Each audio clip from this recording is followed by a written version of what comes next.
Hi hello welcome to పాకశాల. ఈరోజు మన వీడియోలో స్పెషల్ వచ్చేసి ఇన్స్టంట్ రసం అండి. ఇప్పుడు బయట అన్ని ప్యాకెట్స్ దొరుకుతున్నాయండి ఇన్స్టంట్ రసం అని, కానీ మనం ఇంట్లోనే చాలా తొందరగా ప్రిపేర్ చేసేయచ్చండి జస్ట్ 5 మినిట్స్లో. ఇప్పుడు ఒక మిక్సీ జార్ తీసుకొని అందులో కట్ చేసి పెట్టుకున్న ఒక 3 టమోటాసు, ఒక 10 వరకు వెల్లుల్లి రెబ్బలు, 4, 5 ఎండుమిర్చి, కొంచెం కొత్తిమీర, ఒక టీ స్పూన్ జీలకర్ర, హాఫ్ టీ స్పూన్ మిరియాలు వేసి బాగా గ్రైండ్ చేసుకోండి.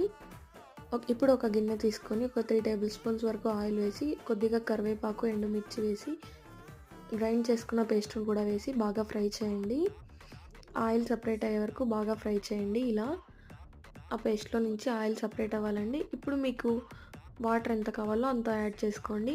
నేనైతే ఈ క్వాంటిటీకి 2 గ్లాసెస్ వాటర్ యాడ్ చేశానండి. లాస్ట్లో సాల్ట్ వేసేసి నేనైతే ఏ రసమైనా ఇలానే చేస్తానండి. మీరు కూడా ఇలా ట్రై చేయండి, చాలా తొందరగా అయిపోతుంది, టేస్ట్ కూడా చాలా బాగుంటుంది. ఇంట్లో ఏమీ లేనప్పుడు ఇలా అప్పటికప్పుడు చేసుకోవచ్చండి.